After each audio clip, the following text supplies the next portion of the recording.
Bhagavad Gita as it is, Chapter 11, The Universal Form, in 55 verses.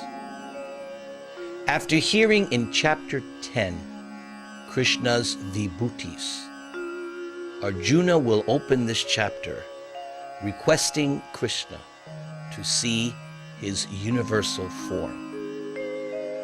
Arjuna said, "By hearing your instructions you have kindly given me about these most confidential spiritual subjects, my illusion has now been dispelled." We recall that in chapter 1 and 2, Arjuna was much bewildered.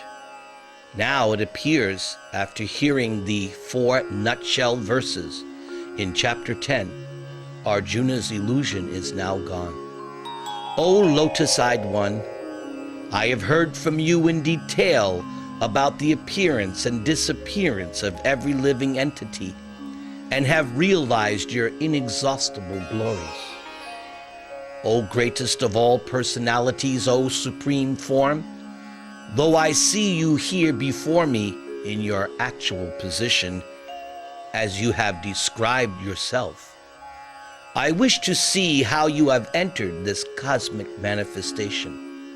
I want to see that form of yours. And if you think that I am able to behold your cosmic form, then kindly show me that unlimited universal self. Now in verses 5 through 8, Krishna will agree to display his universal cosmic manifestation. The Supreme Personality of Godhead said, "My dear Arjuna, O son of Pritha, see now my opulences, hundreds of thousands of various, divine, and multicolored forms. O best of the Bharatas, see here the different manifestations of Adityas, Vasus, Rudras, Ashwini Kumars, and all the other demigods. Behold the many wonderful things which no one has ever seen or heard of before. O Arjuna, whatever you wish to see, behold at once in this body of mine. This universal form can show you whatever you now desire to see and whatever you may want to see in the future. Everything, moving and non-moving, is here completely in one place. But you cannot see me with your present eyes. Therefore, I give you divine eyes.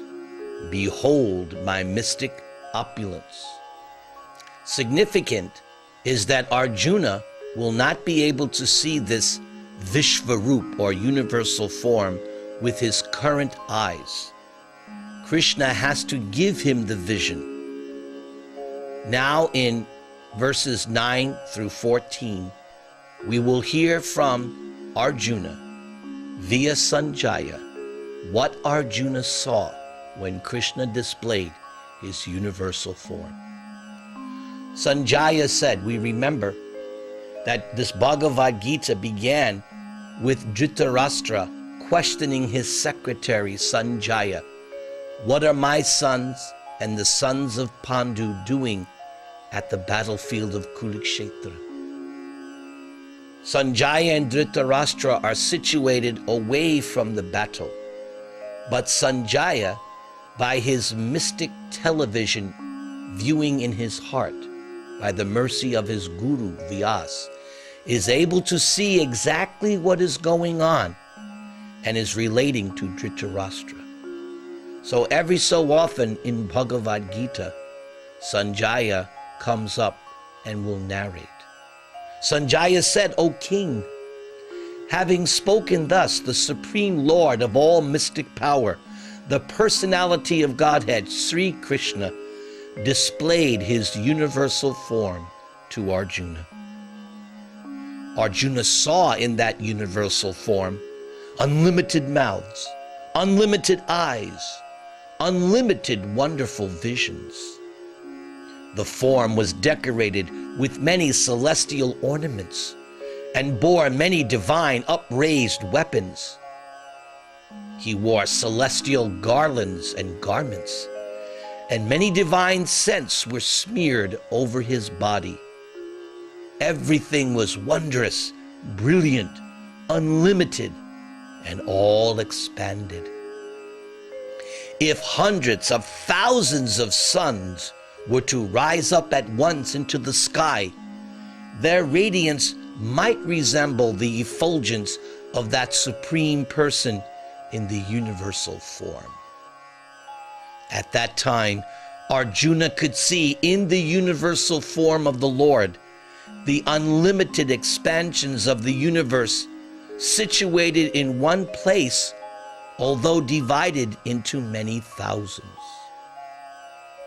Then, bewildered and astonished, his hair standing on end, Arjuna bowed his head to offer obeisances, and with folded hands began to pray to the Supreme Lord.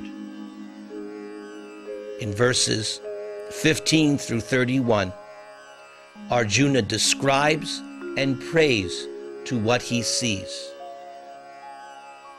Arjuna said, "My dear Lord Krishna, I see assembled in your body all the demigods and various other living entities.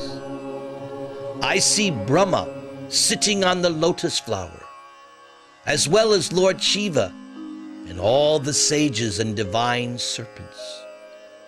O Lord of the universe, O universal form, I see in your body many, many arms, bellies, mouths, and eyes, expanded everywhere.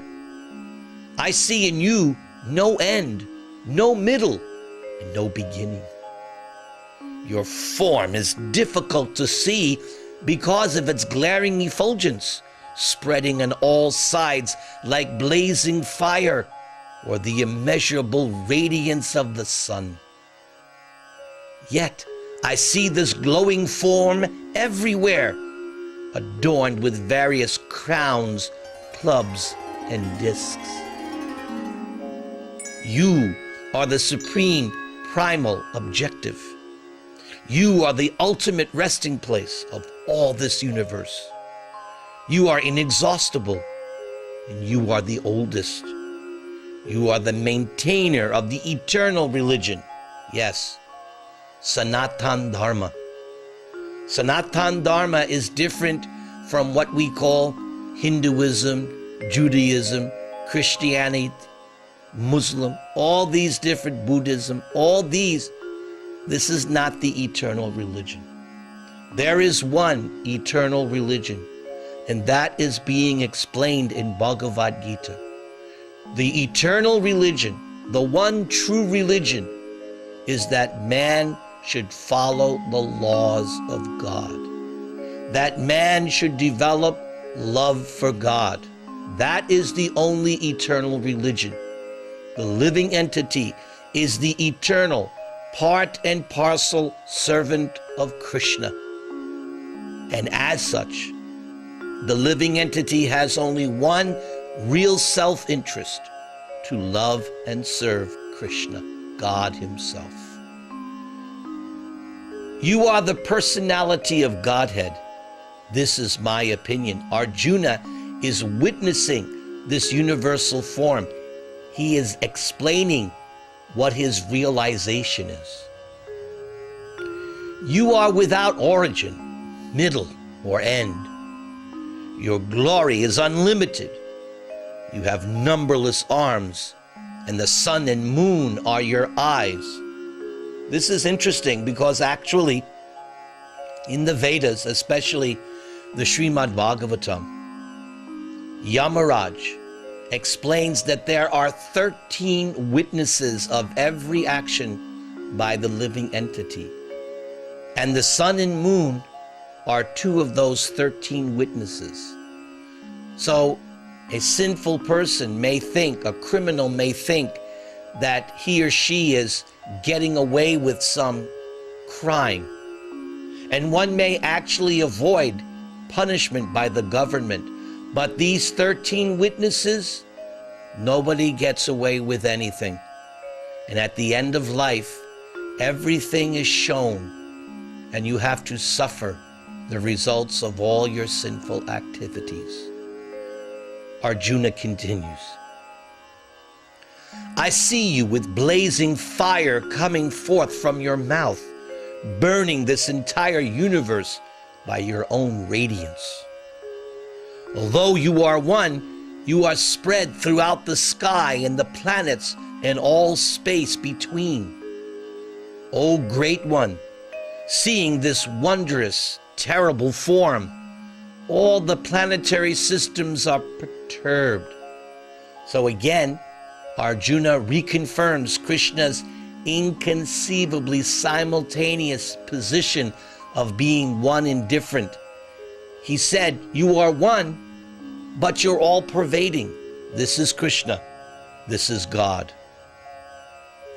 All the hosts of demigods are surrendering before you and entering into you. Yes, the demigods are not eternal. They also must die. Some of them, very much afraid, are offering prayers with folded hands. Hosts of great sages and perfected beings are crying, all peace. And they're praying to you by singing the Vedic hymns. All the various manifestations of Lord Shiva, the Adityas, the Vasus, the Sadyas, the Vishvedevas, the Ashvis, the Maruts, the forefathers, the Gandharvas, the Yakshas, the Asuras, and the perfected demigods are beholding you in wonder. O mighty armed one, all the planets with their various demigods are disturbed at seeing your great form, with its many faces, eyes, arms, thighs, legs, and bellies, and your many terrible teeth. And as they are disturbed, so am I. O all-pervading Vishnu, seeing you with your many radiant colors touching the sky, your gaping mouths, and your great glowing eyes, my mind is perturbed with fear. I can no longer maintain my steadiness or equilibrium of my mind. O Lord of Lords, O refuge of the worlds, please be gracious to me. I cannot keep my balance, seeing thus your blazing death-like faces and awful teeth. In all directions, I am bewildered. All the sons of Dhritarashtra, along with their allied kings and Bhishma, Drona, and Karna, and our chief soldiers also, are rushing into your fearful mouths. And some I see trapped with their heads smashed between your teeth. As the many waves of the rivers flow into the ocean, so do all these great warriors enter blazing into your mouths. I see all people rushing full speed into your mouths as moths dash to destruction in a blazing fire. Oh Vishnu, I see you devouring all people from all sides with your flaming mouths, covering all the universe with your effulgence. You are manifested with terrible, scorching rays. O Lord of Lords, so fierce a form, please tell me, who are you? I offer my obeisances unto you. Please be gracious to me. You are the primal Lord. I want to know about you, for I do not know what your mission is. So, Arjuna ended his soliloquy. by asking Krishna in his universal form, "Who are you? What is your mission?" Now, in the next 3 verses, the universal form will speak his mind. Listen carefully. The Supreme Personality of Godhead said, "Time I am, the great destroyer of the worlds, and I have come here to destroy all people. With the exception of you, the Pandavas, all the soldiers here on both sides will be slain." So Arjuna saw. He saw all of the Kauravas entering the mouths of the universal form. As he said, some were being smashed within the teeth. And he saw his soldiers also. And Krishna here confirms that all these soldiers on both sides, they're not going home. By the end of the battle, all will be slain except the 5 Pandavas. Krishna speaks further. "Therefore, get up, prepare to fight and win glory. Conquer your enemies and enjoy a flourishing kingdom. They are already put to death by my arrangement. O Savyasachi, you can be but an instrument in this fight."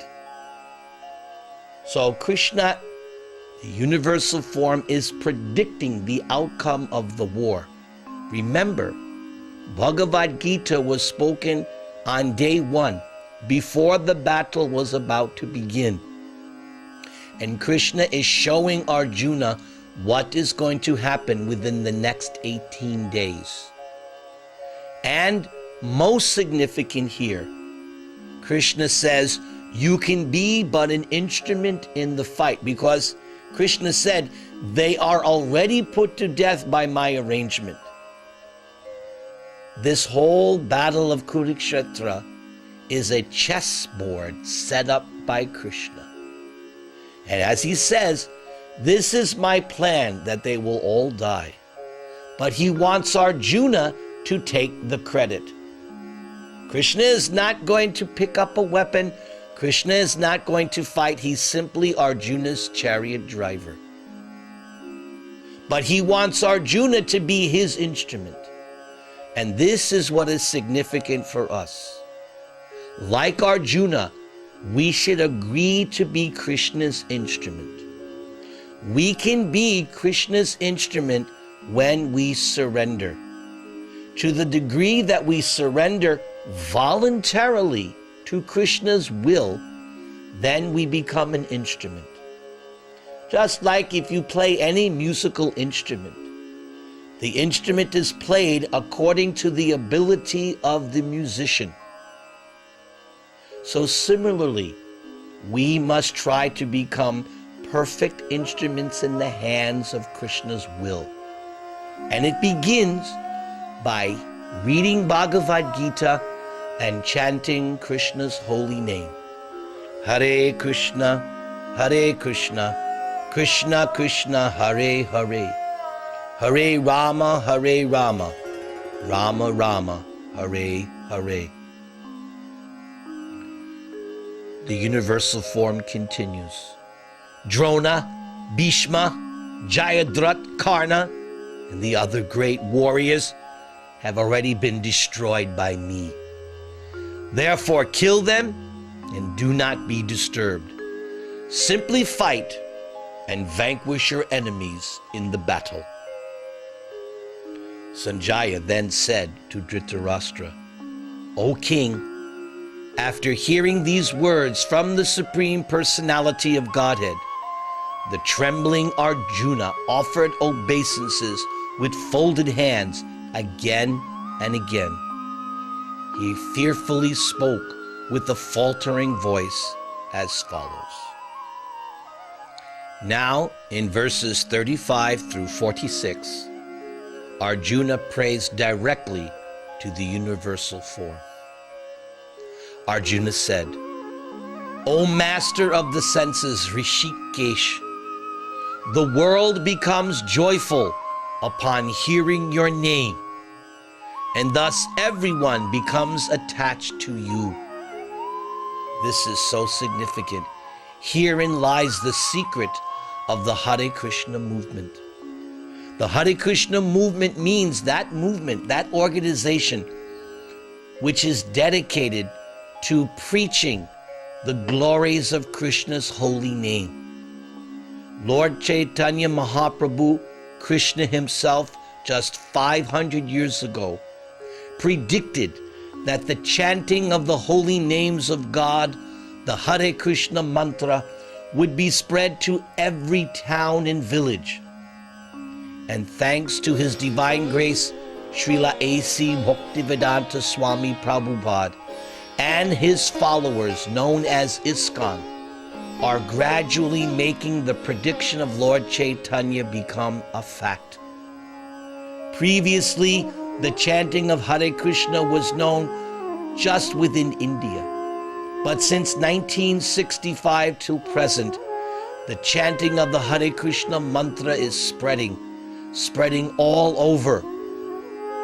In due course of time, the chanting will be heard in every town and village of this world.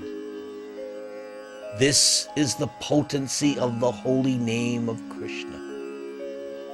And yes, the devotees, they become joyful upon hearing the chanting. But now, what does Arjuna say? Everyone becomes joyful upon hearing your name, and thus everyone becomes attached. Although the perfected beings offer you their respectful homage, the demons are afraid and they flee here and there. All this is rightly done. So, demons and devotees, the good, the bad, the righteous, and the evil, they're 180 degrees apart. Arjuna continues his prayers. O Great One, greater even than Lord Brahma, the Creator, why then should they not offer their respectful obeisances unto you? O Limitless One, O God of gods, refuge of the universe, you are the invincible source, the cause of all causes, transcendental to this material manifestation. I want to personally thank Arjuna for declaring that Krishna is the God of gods. This is one of my favorite statements of Arjuna. Krishna, you are the God of all other gods. You are the original personality of Godhead, the oldest, the ultimate sanctuary of this manifested cosmic world.